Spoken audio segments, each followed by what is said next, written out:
I can't tell you the number of couples I've counseled who, when they're deeply hurt, reach farther into the past to find yet a bigger brick to throw through the window pane of their marriage. When something is over and done with, when it has been repented of, when life has moved on as it should, and a lot of other wonderfully good things have happened since then, it is not right to go back and open up some ancient wound which the Son of God Himself died trying to heal.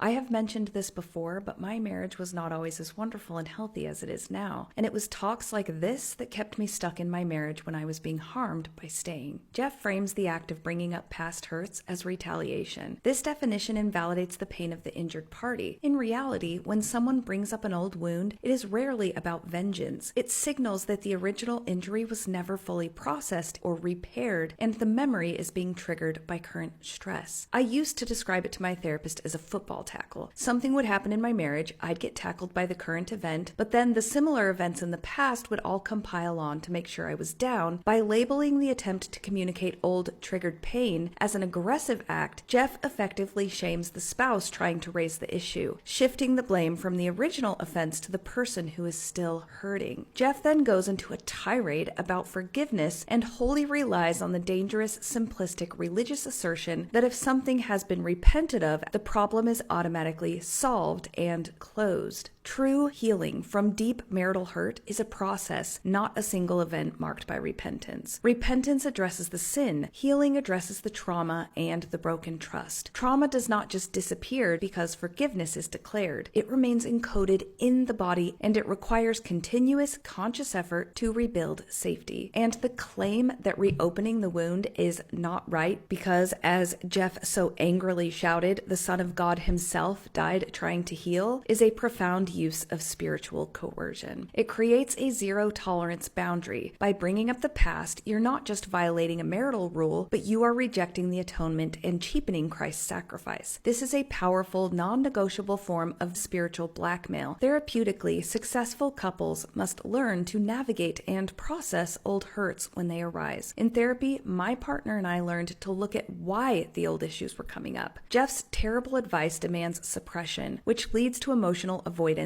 resentment, and a pain-free marriage built on unspoken hostility. Jeff's insistence that life has moved on as it should dismisses the fact that relationships are constantly evolving. This prevents couples from achieving genuine relational depth, which requires a willingness to revisit and process lingering pain together. Jeff, please say less.